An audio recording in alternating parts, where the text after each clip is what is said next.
Olá, meu nome é Esther e hoje nós faremos então o resumo do nosso autor de 2024, que também foi de 2025, que foi o Carlos Ruiz Zafón. Eu tenho aqui todos os livros dele. Vamos conversar um pouco sobre o projeto, sobre esse autor, sobre as obras dele e espero que vocês gostem. Sentem aí, pega o seu cafezinho, pega a sua água, seu chazinho, pegue o que você quiser e vem assistir, porque agora nós iremos conversar um pouco. Antes de começar o vídeo e falar sobre o autor, eu quero lembrar vocês o que é esse projeto que eu faço, o projeto do autor do ano. O nome não é muito criativo não, mas meio que é isso o que o próprio nome fala. Eu vou escolher um autor no ano, eu vou selecionar todas as obras que esse autor fez, que ele já lançou até o momento em que eu o escolhi. Estarei lendo então durante aquele ano ou durante um período todos os livros desse autor. Eu agora adicionei esse durante um período que antes era durante um ano, por conta desse autor aqui, porque eu percebi que dependendo do autor, eu não vou conseguir ler em um ano só por conta da quantidade de obras ou até mesmo por outras questões. Então, durante um período eu tenho essa lista que é feita pelo autor que eu escolhi. E por que eu fiz esse mini projeto para mim mesma? Foi simplesmente para promover a minha leitura. Com a rotina da vida, com a rotina das coisas, eu meio que me perdi. E escolher uma próxima leitura meio que dificultava eu pegar o livro para ler, porque aí eu falava, eu quero ler isso, eu quero ler aquilo, eu quero, não, isso aqui também tá na minha lista, e no final eu não lia nada. Então, ter essa lista, ou junto dela outras listas já pré-definidas, tem me auxiliado a ler e não escolher, assim, falar assim, eu estou escolhendo, eu ler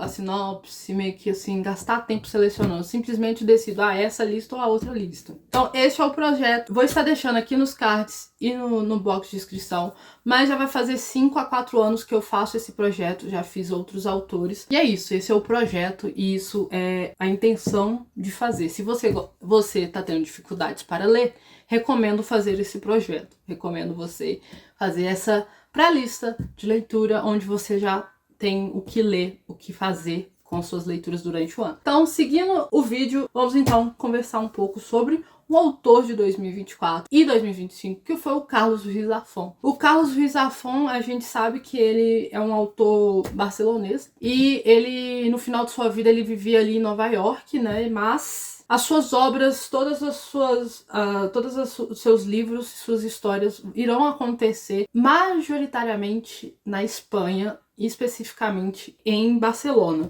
Alguns livros, se eu não me engano, somente 2 livros dele que não irá passar na Espanha ou em Barcelona especificamente. Os demais irão. Então, assim, você não vê outro ambiente, outra cidade sendo utilizada como ambientação. Mas ele morreu em 2020, lá em Los Angeles, onde que ele vivia. Para começar, vocês já estão percebendo, nós iremos falar então sobre a avaliação dos livros aqui, de todos os livros que eu li. Nós temos então as obras do autor, 9 livros, e serão eles: O Príncipe da Névoa, O Palácio da Meia-Noite, As Luzes de Setembro, Marina, A Sombra do Vento, O Jogo do Anjo, O Prisioneiro do Céu, O Labirinto dos Espíritos e iremos finalizar então com a coletânea de contos A Cidade de Vapor. Essas são as obras. Como você pode ver, eu gostei muito. Realmente pude aproveitar as leituras desses livros desse autor.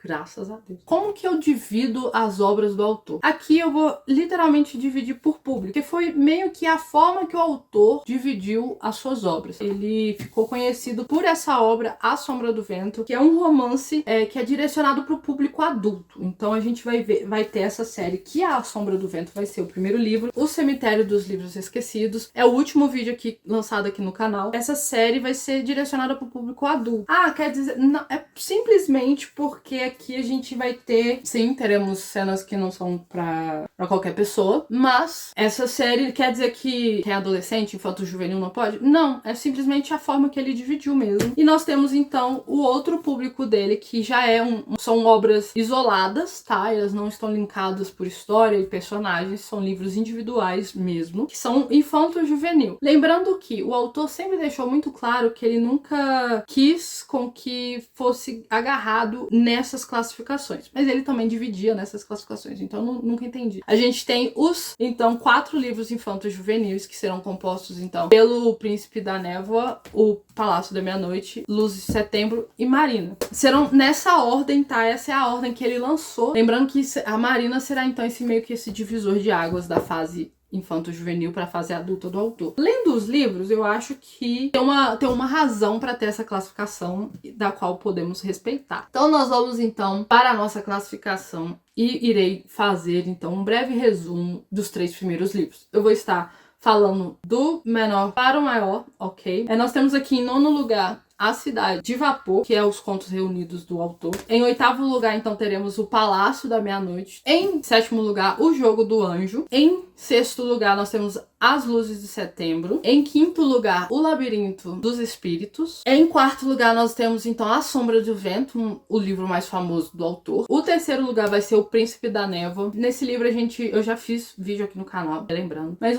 um breve resumo sobre esse livro, a gente vai ver, então, a família do Max Carver mudando da capital ali de Barcelona pro interior de Barcelona por conta da guerra. Eles vão mudar pra uma casa e ali dentro dessa casa o Max vai descobrir certos mistérios que vão começar a fazer com que ele entre nessa jornada de descobrir o que é que está acontecendo ali que envolve a casa dele e principalmente um cemitério onde há várias estátuas de pessoas e assim algo que intriga muito o Max. E com isso a gente vai ver o dia a dia dele, vai vendo como que ele se integrou a essa nova vida dele, né, no interior. E ali vai ser tudo apresentado através dele, junto com a sua amizade com o Roland, que ele conhece quando ele vai fazer meio que um mini tour ali pela cidade. É uma cidade litorânea, então ele tem ali a praia, tem ali cavernas, nós temos várias coisas para serem descobertas. E nós temos esse farol aqui. A gente, com o tempo, a gente vai vendo que tanto esse mistério envolvendo a casa, esse cemitério de estátuas, vai estar tudo envolvido também com um naufrágio que aconteceu ali na cidade e acarretou na criação desse farol. E a gente vai ver que está tudo interligado de certa forma, mas ao mesmo tempo a gente vai ver meio que essa criatura sombria envolvendo todos esses nossos personagens, que é o Príncipe da Névoa. Ele vai ser esse personagem que vai ser esse lado mal, esse antagonista na história, onde que, de certa forma, ele brinca com a realidade, tanto do leitor quanto dos nossos personagens. A gente nunca sabe se é um antagonista meio que criatura mágica, meio que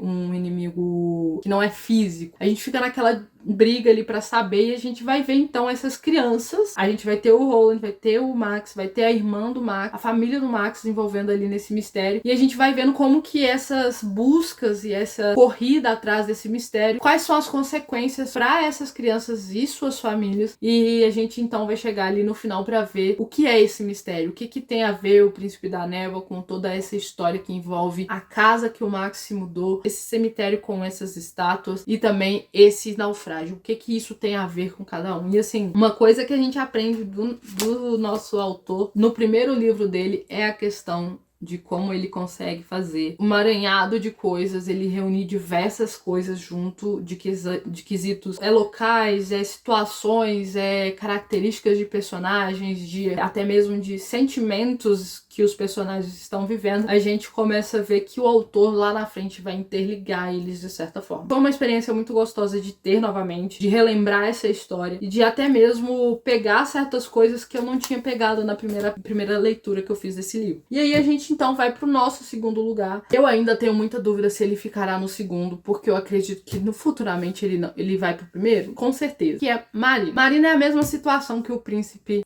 da Névoa. É um livro que eu fiz releitura. E esse livro, pra ser sincera, era o livro que, assim, se eu for falar assim, qual livro que você recomenda, que você quer muito, que você lembra desse autor, que você recomenda? Eu sempre falava Marina. Sei lá, a Marina sempre esteve lá. A experiência que eu tive lendo esse livro pela primeira vez realmente ficou ali, ficou comigo, tem ficado comigo. E fazer a releitura foi meio que amedrontador pra mim, porque eu fiquei com medo de não gostar. E aí foi meio que uma surpresa, ao mesmo tempo que foi eu comprovando o ponto do nosso narrador, que ele criou livros para que tanto uma pessoa de 13 e 14 anos, mas também um de 43 a 83 anos, lesse, tivesse uma boa experiência e gostasse do que estava lendo. E simplesmente foi isso. Reli, relembrava todos os momentos, todas as reações, de certa forma, que eu tive, mas eu tinha novas experiências, novas reações, novos entendimentos sobre a história, o desenvolvimento e até mesmo de ver certa profundidade nos personagens também, que eu não vi antes. Marina, então, a gente vai nos contar a história do Oscar Dry, um menino que ele mora ali no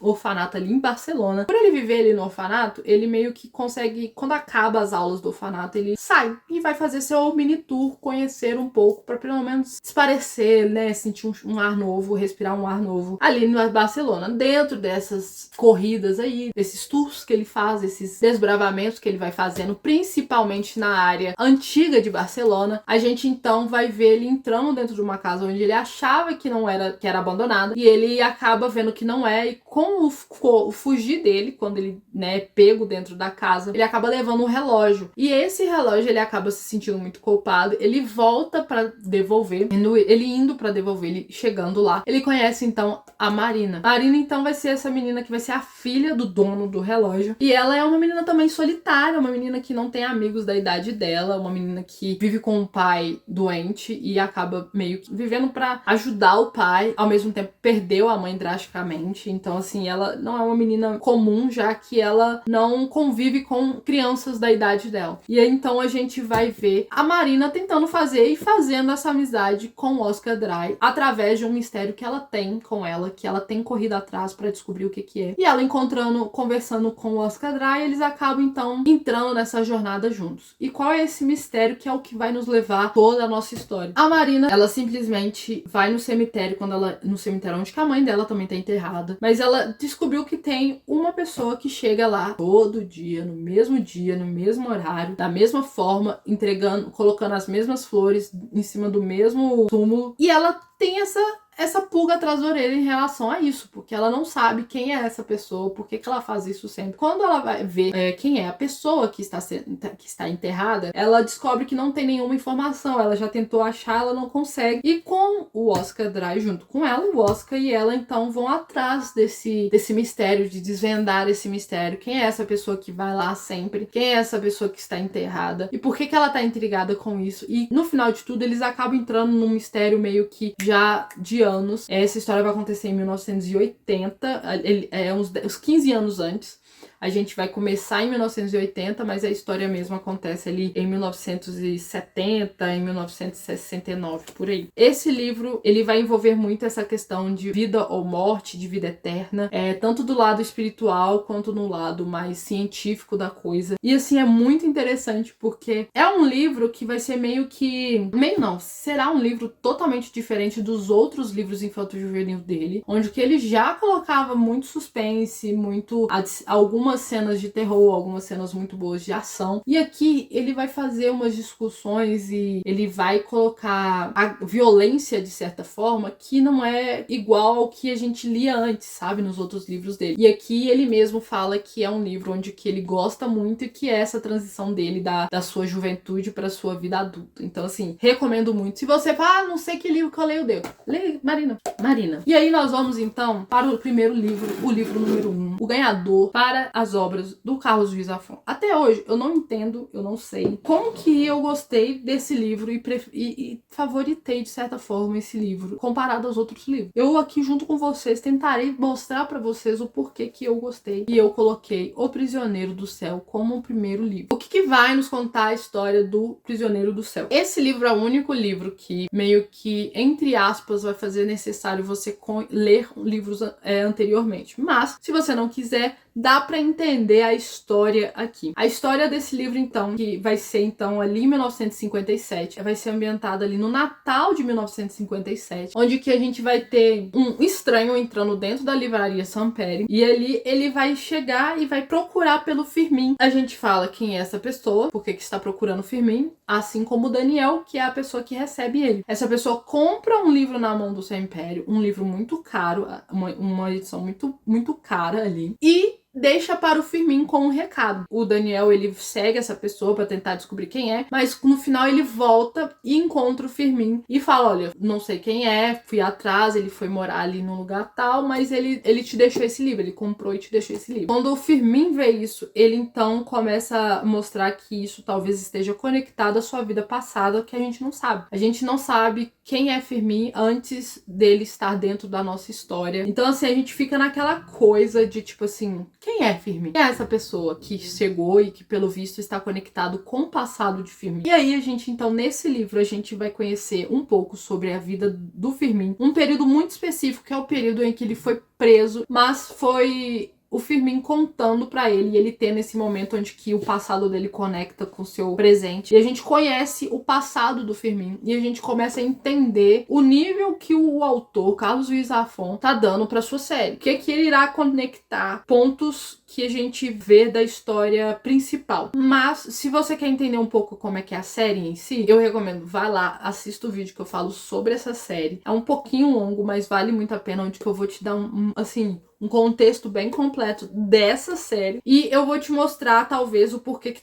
você pode recomendado ler de certa forma ou não. Mas entenda que a história que é dita aqui, ela vai ser completa aqui. Ela será completada aqui, finalizada aqui. Que é o que? A gente descobrir quem é essa pessoa que foi atrás do Firmin. Quem é essa pessoa? Por que ela está conectada com o Firmin? E como que isso qual que são os frutos desse novo personagem, desse personagem misterioso na vida do Firmin e do Daniel, que estão ali no presente. E aí a gente vai ter que, no contexto da série como um todo, esse livro aqui é meio que o divisor de água. Ele é o que vai interligar pontos que você não imaginava que existia, ele vai te confirmar coisas que você sabia, e ele vai te apresentar novas coisas que você sai dele sem acreditar. Você lê o próximo livro da série sem acreditar que é real, entendeu? É meio que esse é o ponto-chave. Eu acho que é por isso que eu coloquei ele em primeiro lugar, já que, de certa forma, comparado aos outros livros da série, são livros bem extensos, completos no quesito, assim, extensos nas descrições, na construção de todo o mistério, na construção de toda a história. E aqui é bem objetivo na história, mas ao mesmo tempo ele é bem detalhista, bem descritivo no que é necessário para que seja acrescentado à nossa experiência de leitura.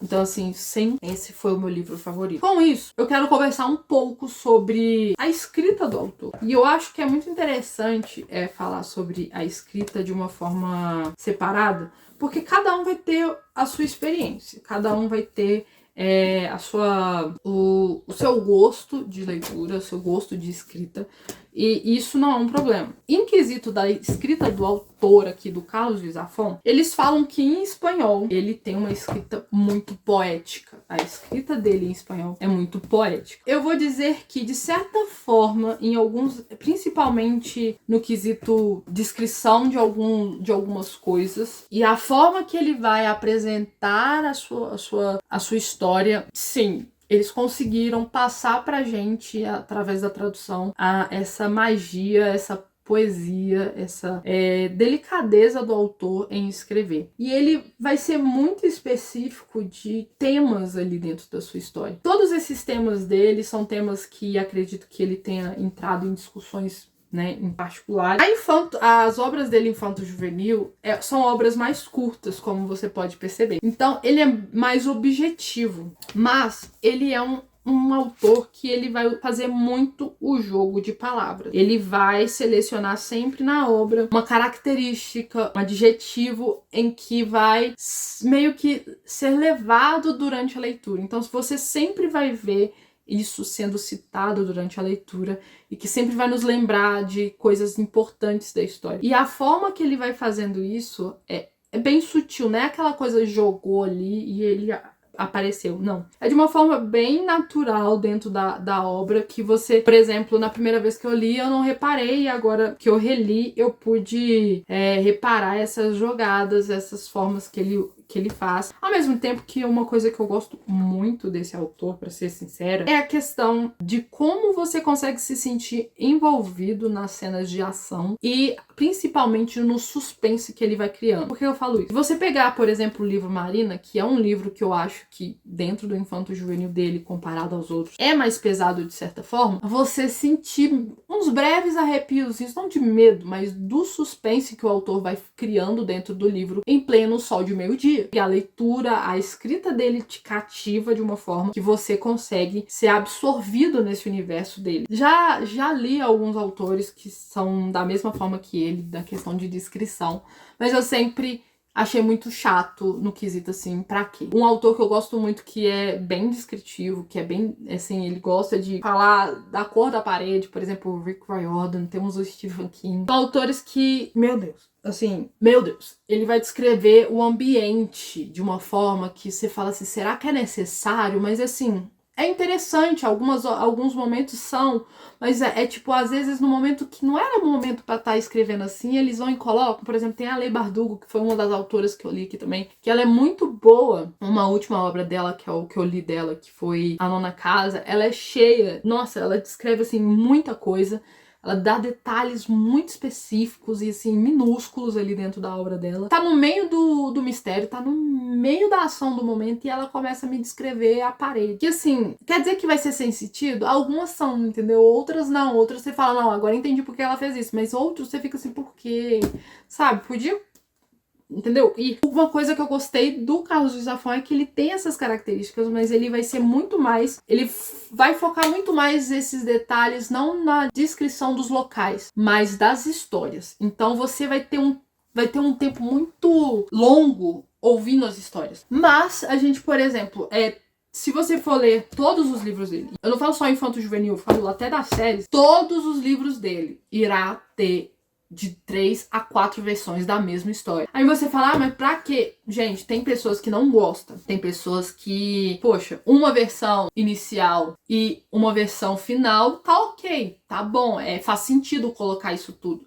Mas tem pessoas que não vê isso, tem pessoas que ele não gosta mesmo. Então, assim, esse pode ser o maior problema de você tá lendo, de que você vai perceber que ele vai fazer versão da história um monte de vezes. Sabe? E ele vai, tipo assim, como que vai ser feito? Ele vai pegar vários personagens. E olha que ele põe muito personagem, que é importante. Todo personagem que ele colocar lá, marca que ele vai fazer alguma coisa. Ele vai valer a pena. Guarda. Só guarda e seja feliz. Muitos, ele vai apresentando personagens. Então, vai ser a história inicial, onde que vai ser, tipo, que o início da história, o início do mistério, que você vai ver até que talvez, assim, o tamanho da perspectiva até onde o nosso personagem principal vai estar se envolvendo. E aí a gente vai conhecendo outros personagens que estão envolvidos à história. E esses personagens vão dando as suas versões dessa história principal e da história deles. Deu pra entender? Então a gente tem a história do personagem, nós temos a história dele envolvendo com o personagem,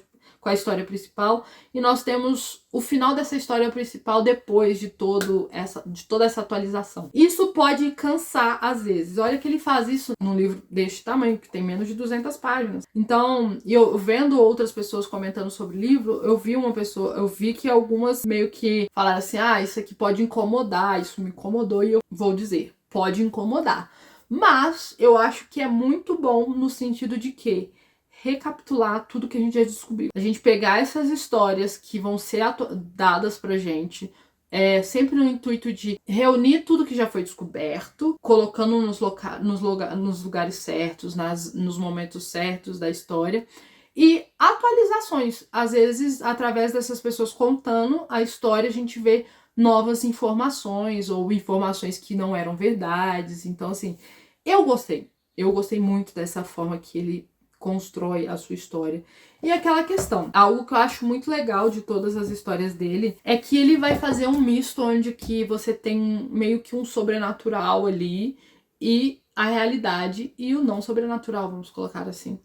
E as discussões dele não são sobrenaturais, não estão envolvendo sobrenatural, mas eles podem ser confundidos por sobrenatural. Então, por exemplo, eu gosto muito de usar a Marina e a história mesmo do Cemitério dos Livros, porque aqui a gente vai parecer que a gente tá vendo uma criatura que está envolvida ali, né, que voltou da morte, que, assim, que, poxa, tá morto, mas pelo que a gente tá vendo não tá, então tem algo sobrenatural acontecendo, e ali no final a gente vai percebendo que talvez não. Tem uma discussão mais envolvendo mais a questão de crise humana, de vida ou morte, de vida eterna, controle da vida, criação de vida, destruição de vida. Então, assim, esses pontos, essas discussões, ele vai misturando esses de uma forma que a gente fica nessa confusão e no final talvez a gente fale assim, no final de tudo a gente que é mal, o ser humano é mal e a gente está sobrevivendo a nós mesmos, né? É muito interessante. Esse autor eu recomendo. É uma leitura muito gostosa de se fazer. Demorei, mas valeu a pena ter lido, valeu a pena ter gastado tempo. Foram livros que, assim, são livros que você senta pra ler e você ou acaba no dia. No máximo, a série de livros dele, que é um pouco mais extensa, ela é um livro que você senta pra ler e você lê ali mais de 30 páginas. Ler 100 páginas é até tranquilo com as obras por conta da fluidez da escrita do autor. Então, assim, eu recomendo muito. Leia os livros dele. Pode ser avulso, pode ver, vai lá, veja os vídeos de cada livro que você se interessou aqui, que vai estar aqui no box de descrição ou no card. Vai lá, busque e leia, porque vale muito a pena. E quando realmente vale muito a pena. Eu recomendo, não vou dizer mais nada, porque eu acho que não tem mais nada pra ser dito. É do que leia e seja feliz. Simplesmente isso. Eu acho que não tem nada mais a ser discutido. Em relação aos vídeos, os nossos vídeos do Infanto Juvenil, eles são individuais, tá? Você vai achar aqui, ó, como vocês podem ver, a gente tem os vídeos individuais para cada livro. Já dos livros da série, a série Cemitério dos Livros e Resíduos, como vocês podem perceber, é um vídeo individual para a série, não é dos livros. Eu recomendo, leia, conheça um pouco sobre o autor, conheça um pouco sobre os livros. Eu espero que você tenha gostado desse vídeo. Eu espero que você consiga, você vá lá, escolha o seu livro e venha aqui comentar com a gente. E é isso, o vídeo de hoje é isso. Eu espero que vocês tenham gostado, que você não se esqueça de curtir esse vídeo, de compartilhar com seus amigos, que é muito importante. E se inscreva no canal também, que é muito importante saber que vocês estão gostando do vídeo, estão gostando do que eu tenho publicado. E é isso, acho que eu já disse tudo que eu tinha a dizer. Com certeza não, mas fazer o quê? Não tem como falar tudo que a gente quer falar, mas a gente tenta ser sucinto, ser objetivo. Já não sendo, né, gente? Tchau!